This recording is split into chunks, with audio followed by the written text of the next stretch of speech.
10 terrible Vince McMahon rules that Triple H has killed forever in WWE.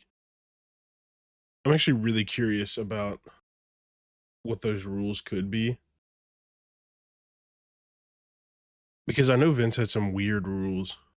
Like nobody was doing pile drivers. Like I watched that the other day, where Mr. Kennedy did a pile driver on the Undertaker, and Vince pulled him aside and said, "There's only two people that can do that in this company, and you're not one of them."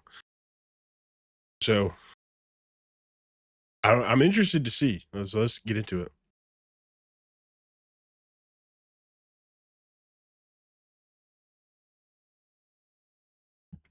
Oh, Be sure to subscribe and I hit just that realized you can notification hear bell it. for daily.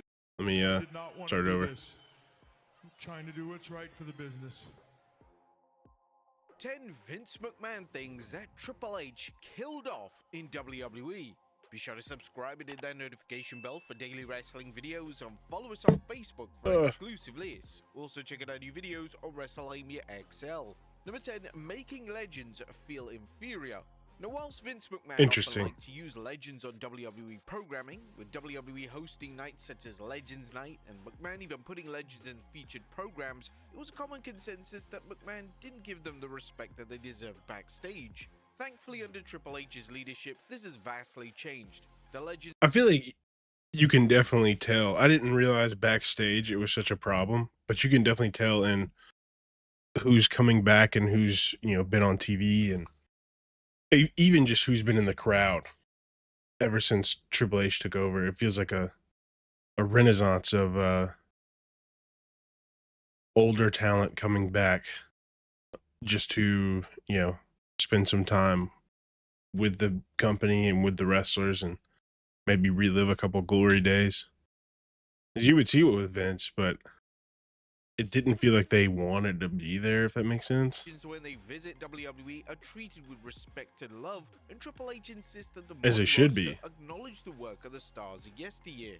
Former WWE European Champion X-Pac confirmed how well Triple H treats legends during an interview with Sports Illustrated. "We get treated so well regarding recent appearance. That wasn't always the way it was. There's been times over the years I've seen older wrestlers so disappointed that they weren't even acknowledged. It's a big deal to us. This was our life, so it means the world to be treated the way we're treated." Yeah, I could definitely see Being at that. Raw, I loved it. I was telling my wife this, even people I wasn't close with back in the day, I'm so happy to see them now.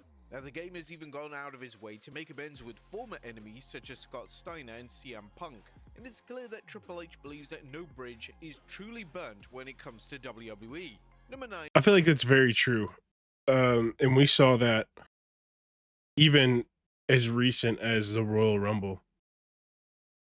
The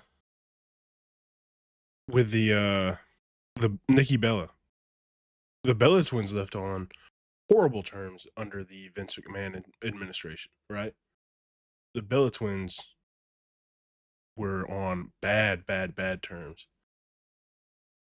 And she just appeared for the Rumble. Like that's a lot of work put in for somebody who may or may not wrestle on TV again. She might have just done a one-off appearance. We don't know. But it was awesome to see her, especially knowing how things were left off. Right? It's very evident that he wants, former members and former roster members and former wrestlers to feel comfortable coming back. God is good 0. Thank you for the follow on Twitch. Thank you so much. I really appreciate it. Longer PLEs. Vince McMahon was obsessed with stacking pay-per-views from top to bottom with matches. This had some positives as it allowed a range of talent to receive pay-per-view time and a pay-per-view payday. However, certain pay-per-views lasted for an eternity, and nothing was That is given true. the opportunity to be memorable due to the sheer length of the pay-per-view runtime. This is the complete opposite approach that Triple H takes, as pay-per-views, now referred to as premium live events, only feature a few matches, and this allows matches appropriate time to make a statement. Whilst it's understandable, I will say, I'm so indifferent about, not even indifferent, I'm so on the fence about whether I like his PLE style or not. Like, I really love the fact that these matches are getting time, but I also feel like it's almost too short with all they have going on right now, right? They introduced the Women's United States Championship and the Women's Intercontinental Championship when the Intercontinental Championship and the United States Championship don't get defended often on PLEs. And they've got the tag team championships that were defended at the Royal Rumble, but that was like the first time they've been defended on a PLE in, I don't even know. I don't even remember the last time. Like it's the last time I can really remember was WrestleMania with the ladder match. So it does leave out things that could have probably made the show. Some of the matches were cut down a little bit, right? But I do like that these matches are getting the time that they deserve because these people work hard on them, right?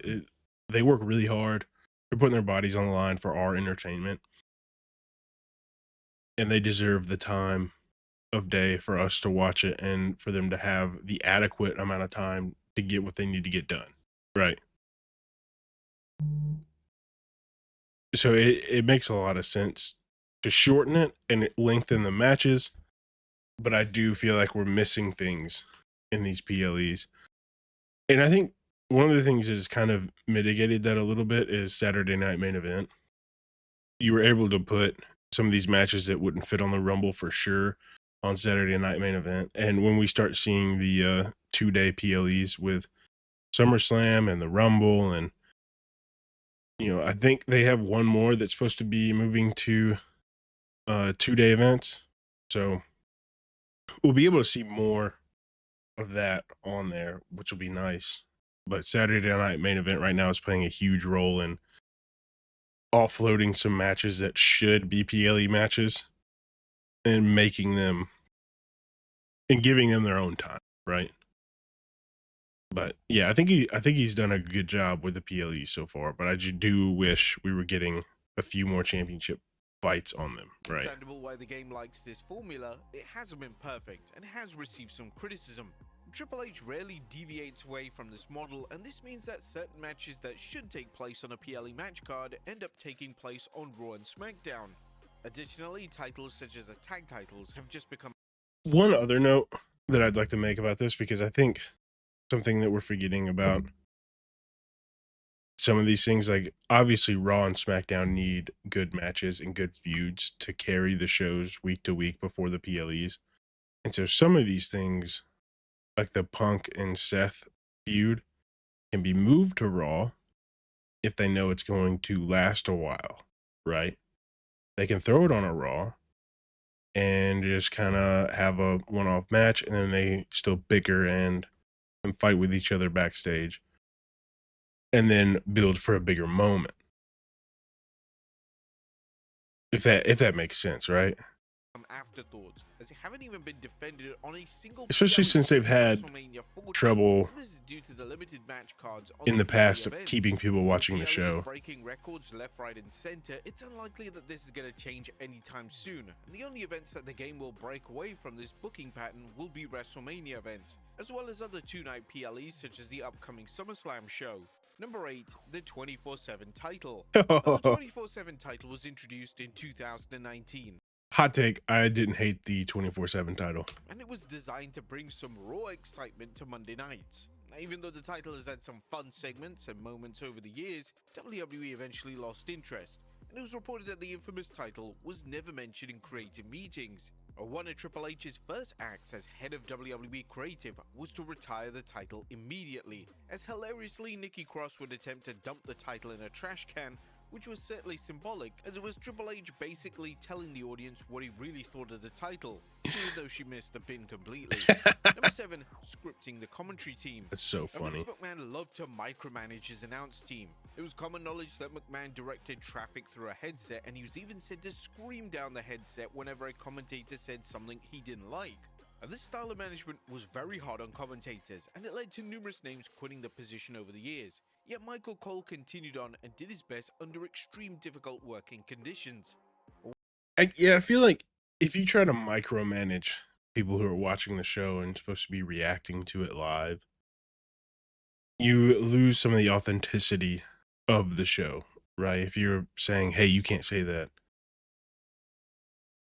and maybe it's after the fact, but if they have something they feel like they should say, and you tell them not to, and tell them say this instead, it kind of loses some of the personality of the commentary, which is what you're going to hear through the entire match. Like, you want good commentary. So, like, making people bow down to your will on commentary is kind of crazy to me, and kind of, scripting commentary. Scripting commentary is insane, but I'm kind of glad that Triple H has apparently gotten rid of it. One of the first things Triple H did was give his commentary team more freedom, and the quality of the commentary output in WWE vastly improved overnight. It really did. Cole, as well as other commentators, began to call the product with love and passion, and the commentary has quite rightly received rave reviews. Cole himself has spoken at length about how happier he is under Triple H's management, and this is what the WWE veteran had to say during an appearance on the Pat McAfee show. I think that freedom has really allowed the superstars, and I know for me and I know for Pat as well, has allowed us to be more entertaining, to be more relaxed. It really to be able to has. sit back and enjoy this product as a fan. Also, who knows characters better than the character? Seth Rollins knows his character better than anyone on the planet, so why not allow him to be able to bring that character forward? I've seen everything in this business for nearly 30 years. I've never had as much fun as I've had the last couple of years, not only working with you, but working with Paul Levesque. Now it's wonderful to hear That's Cole is so having that's so much fun awesome. in his job, and he's an I'm no doubt glad firmly Michael deserves Cole's all the actually love and having a appreciation good he's been time. receiving over the past few years, and no doubt a future Hall of Famer. Number 6, alienating the international audience. One of the most frustrating. They have done a huge push into international audiences, which I think is great, but it does limit my ability to watch shows in person. And that's just me being selfish and nitpicky, but like, I want to go to, all these events, but I definitely can't fly to France for like events. I can't fly to Saudi for events. So, mm, it's just me being selfish, and I'm glad they're getting their time with these events and actual dedicated shows. But Of being a WWE fan when Vince McMahon was around the company was that he mainly focused on the US market. Whilst WWE would deliver European tours, an international PLE was simply out of the question outside of a few pre-selected nations, but thankfully in 2022 this all changed. oh yeah, Nick that was Khan and huge. Triple H wanted to focus on expanding and rewarding the international market, and since then there have been major events in countries such as England, Wales, Scotland, France and Germany, just to name a few. They haven't really broken out of Europe, but Overseas is now a yearly I don't really know where and else this you would makes it go. incredibly exciting to be an international WWE fan. These Well, events plus do Australia. amazing numbers I don't know if he WWE, mentioned and that. according to Khan during an interview with World Congress of Sports, international PLEs are here to stay. We sat down together a few years ago and decided so the big 5 premium live events should be in the US or Canada. All of the other events, the goal is to have them in international locations. There have been calls to have a WrestleMania event overseas, and with the 2026 Royal Rumble taking place in Saudi Arabia, this does. I'm not excited about that, to be honest with you. I'm gonna be straight up. I'm not happy about the Rumble in Saudi. The move I don't think they should have to make. The Rumble is one of their biggest events of the year. Why are they moving it to Saudi? And then we're gonna get 2 other dedicated Saudi shows, probably. Like, that's 3 shows in Saudi. And your shows in Saudi are never your best shows. I don't know. Doesn't seem far-fetched. Number 5, a ban on independent bookings. A WWE contracted wrestler working in another promotion under Vince McMahon would have been highly unlikely. However, under Triple H, it's now become more common.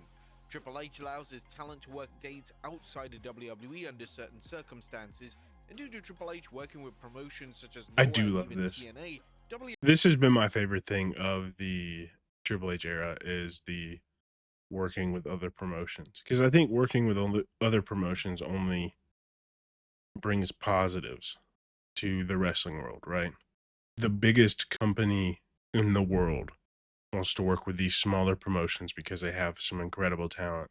We want to share our talent with you to make better shows, gain fans, make more money.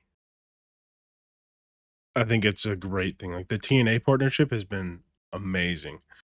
The Pro Wrestling Noah one has been really interesting, and something I've been keeping my eye on is Omos was over there and a tag team champion. Shinsuke Nakamura has been over there twice. AJ Styles has been over there. And right now, they have Inamura in NXT, who, is a Pro Wrestling Noah star. And so I think the more this fleshes itself out, we're going to be really, really happy with the results. WWE wrestlers are showing up in promotions all over the world. And Triple H has realized that allowing wrestlers to do this doesn't just keep them happy, it also helps other promotions, which can come in handy when looking at signing new talent. Cutting off other promotions is easily done, but it's always easier and healthier to have some type of working relationship with these companies. Yeah, Triple H even 100%. agreed to have TNA talent. Because you can cut out other promotions, right? You're the biggest promotion in the world. You can undercut any deal you want. But it makes more sense for you to be on good terms with these other companies. The better the terms, the more likely you are to snag some of the talent and be able to, even if you take one, give one, like one of those situations. You never know what could happen. If you're working together, the sky is the limit. In the 2024 Rumble, and hearing the WWE commentary team talk openly about TNA storylines and lore was truly groundbreaking. Number 4, sporadic booking. Long-term storytelling is something that Triple H thrives himself on. Triple H loves to tell stories over a period of months or even years, and whilst Triple H did deliver some long-term storytelling, a lot of his storylines seem sporadic and just thrown together. In fact, it was often said that McMahon would rewrite the show hours before it was set to go live, and some weeks McMahon would be rewriting the show as it was in progress. I remember hearing the last show that McMahon was at, the whole thing was scrapped before the show started, and at almost every moment something had changed, which is insane. I'm more than glad that Vince McMahon is gone, and he can stay gone forever. And this isn't exclusively because of the lawsuit. This is because he drove the product into the ground. The lawsuit is a whole other thing that is another major reason he should never come back. But when we're talking about the show itself, he should never touch a headset again. He shouldn't. Even if the lawsuit clears him and WWE wants to bring him back or TKO wants to bring him back, he should never touch another headset while this company is working. Because he is awful for business. He has no idea what he's doing. Speaking to Variety in 2023, the game outlined his way of booking the WWE product, and it made for a fascinating read. Vince was always thinking long term. Whether it gets executed that way or whether it wasn't, I didn't know. But for me, it's how I think because it was how I was taught by him. I'm always trying to think about the long-term storyline. I was at SummerSlam, and one of the first things I talked to the team about is, okay, where do we want to go for WrestleMania? What's that goal? Obviously it's going to change, but what's the target goal? It's like a GPS. Whilst extended Well, this is storylines a really don't good appeal way to look at everyone, it. there's no questioning the game's success. Especially because you're going from your biggest show of the year you're going from your second biggest show of the year looking into your biggest show of the year. And they may have a long time frame in between them, but things that don't get resolved at WrestleMania get resolved at SummerSlam, right?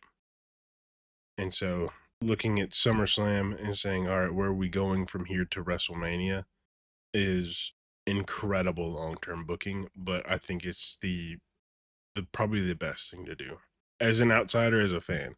Like, obviously I have no experience in booking a wrestling organization, but in my head, it makes the most sense to be like, all right, we just wrapped up our second biggest event of the year. Let's start looking at our biggest. So it makes sense to me. This area with storylines such as the Bloodline Saga and Cody Rhodes finishing his story. Number 3, banned words. Now, the list Oh, of this words was that funny. Vince McMahon banned his wrestlers and commentators from saying was Yeah, there's some endless. goofy words on that Words list. such as belt and even wrestling would land a talent in hot water, and they would even receive a fine for saying the specific word. Thankfully, this bizarre and outdated rule has been abolished, as Triple H has allowed his talent to say whatever they like, within reason of course. Limiting the vocabulary of wrestlers and commentators did nothing but harm the product. I agree. It goes back to this. It goes back to the exact same thing I was saying about the commentating is if you can't allow a wrestler to be their true authentic self, you can't allow a commentator to be their true authentic self, the product begins to feel inauthentic. Right? Easy. Easy. Promo or sentence was directly from McMahon himself, and this lack of authenticity was a massive hindrance to the product. Number 2, breaking kayfabe. Now, only under set circumstances would Vince McMahon allow his talent to break kayfabe. McMahon kept this approach for decades, and to his credit, this was something that fans never took issue with. Under Triple H, elements of kayfabe are scaled back, and it was presented on Raw on the Netflix premiere that WWE was strictly a show, and fans were watching a scripted spectacle. The opening to Raw on Netflix featured phrases such as heel and face, and to hear these words said openly. I will say this is one thing I do miss. I do miss the element of kayfabe. Like, obviously, there's a little bit left, right? But kayfabe is still alive. But the level of kayfabe that they had before that led people to believe fully that, you know, these wrestlers hated each other or things in the business were real. I kind of hate that we're getting away from that. And I understand, like, as time grows and things are figured out, you know, people know. People know. But I kind of enjoyed the illusion, the break from reality for a little bit, right? But I don't hate the product that's coming out now. That's for sure. Yeah, I have a whole channel dedicated to it. But I do kind of miss some elements of kayfabe. It led to fans having a mixed response. The game would address WWE doing this on the post-Raw press conference, saying, "The reaction seems like we did a good job with it. That was the intent, to capture the emotion and let people know we're not hiding what we do." I saw a lot of chatter from the people saying, "Oh my god, they said heel and face and shoot and work in one promo. We're not hiding what we do, that's what we do." To be honest, I think most of the world understands those terms and they've almost transcended our business. It is what it is. People know what we are. We talk about it. We're not It's insulting fair. anybody's intelligence. We're an art form. Absolutely an art form that captures people's emotions. We don't take ourselves as seriously as most of the other people take us. It was all part of trying to capture that and say, if you've watched, watch this, and hopefully we'll honor what you love. If you never watched this, watch this. We'll explain to you what we are. That was the attempt. Triple H makes a it makes However, sense, there's a right? portion of the fan I base don't likes to mind see that. kayfabe kept intact at all times, and that's completely understandable. And number 1, mass micromanagement. This One is of probably things the that was best thing. detrimental to the WWE product, particularly during Vince's final few years in charge, was his habit of micromanaging talent in every aspect.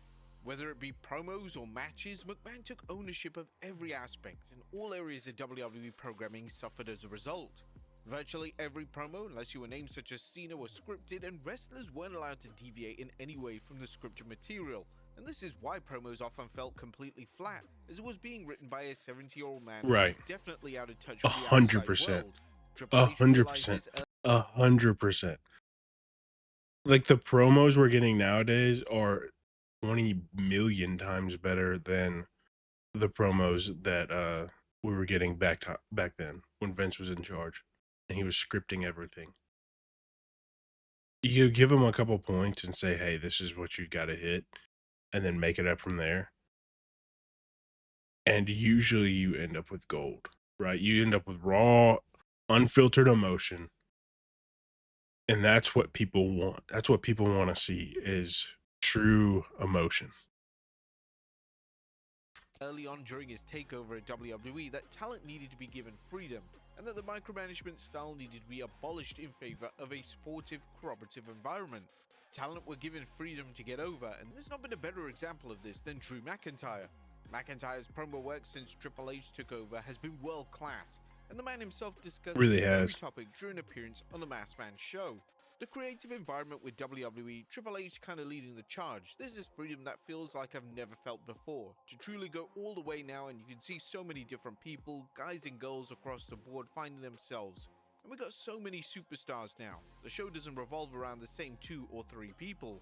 This is without a doubt a key factor in the WWE product booming since the game took over, and this is an approach that McMahon could have easily taken, but that's if he just let his stubbornness go in favor of creating a superior WWE product.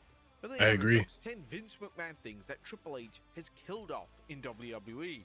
What is the best thing that... Yeah, I think they're completely right with the last point there.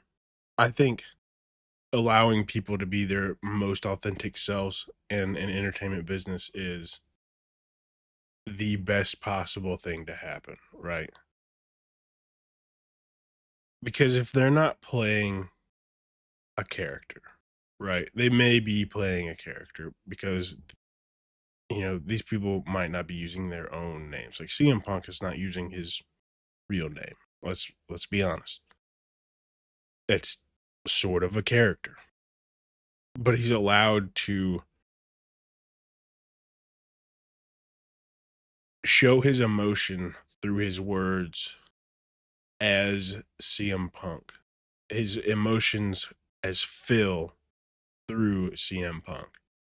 And that's what has made this new era so incredible to watch and so much fun to watch. I love this new era.